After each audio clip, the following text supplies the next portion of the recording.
I had this incredibly clarifying question slash statement. Isn't this the story you want to tell one day? Yes, this is the story I want to tell one day.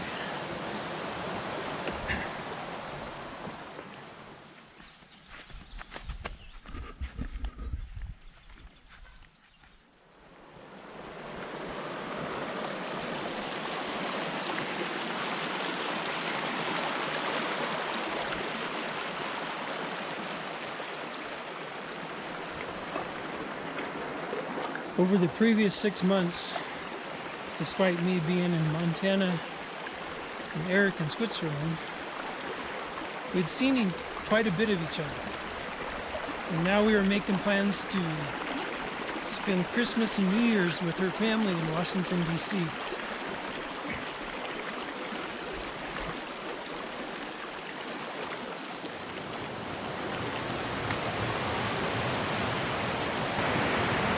Erica's parents had a desire to return to their homeland of Bolivia for the final years of their lives, to breathe their native air once again.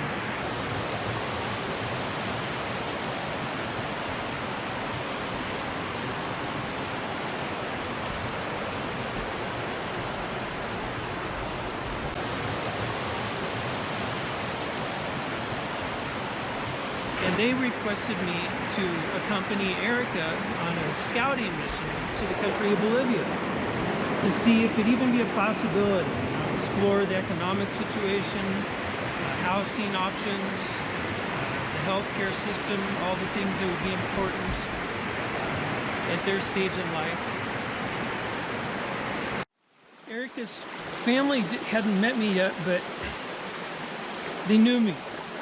See, our families had met in the late 1970s in the country of Panama. And Erica was 10 and I was 11 when we met.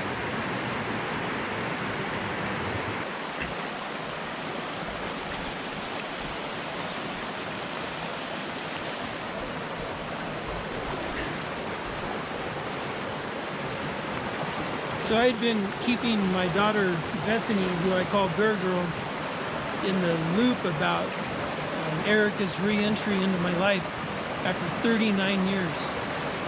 And I've never not lived in the same area as my younger two, now adult children. So I brought the topic up carefully to Bear Girl.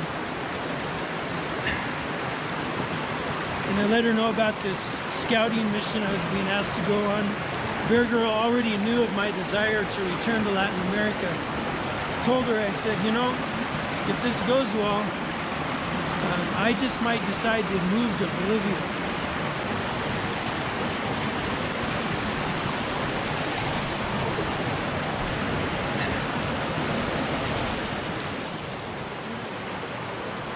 So my daughter, sitting across the table from me, she looked at me and she goes, Dad, I haven't even met Erica yet.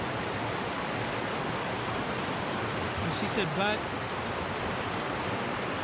even if it doesn't work out, and I can't see how it won't based off of everything I know, she looked at me and she goes, Dad, isn't this the story you want to tell one day? Wow. Mind blown. Yes, this is the story I want to tell one day. And immediately, like, any hesitancy was gone. Any second guessing was just gone. Anxiety gone. Because I had this incredibly clarifying question slash statement. Isn't this the story you want to tell one day? Yes. This is the story I want to tell one day.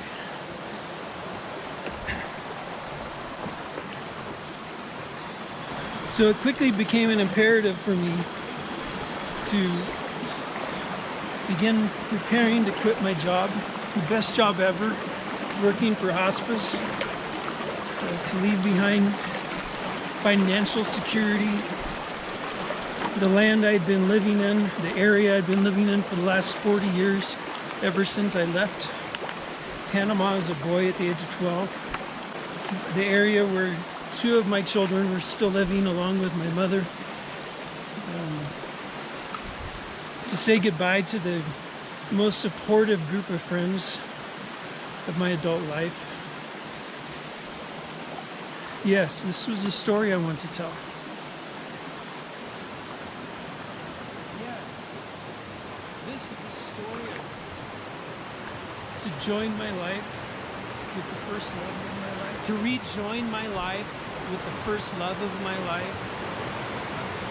To move across the planet with her to Latin America, like the Latin America that had not only connected us as children, but now had mystically reconnected us as adults. And to do the improbable of a move for her elderly parents from Washington, D.C. to the country of Bolivia. Yes, this is the story I want to tell today.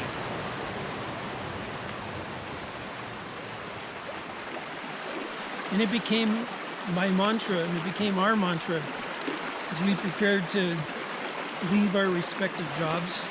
We would often remind ourselves, this is the story we want to tell.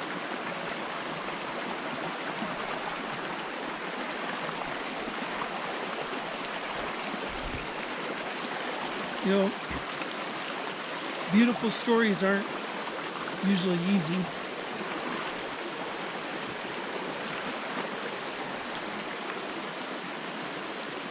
To me, beautiful stories, they have chapters and they have seasons and plot changes and character changes and usually unscalable obstacles.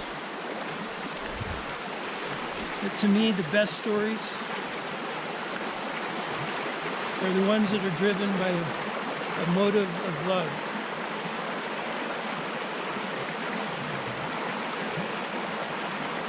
And when there's a desire, maybe more than a desire, a need to just simply be true.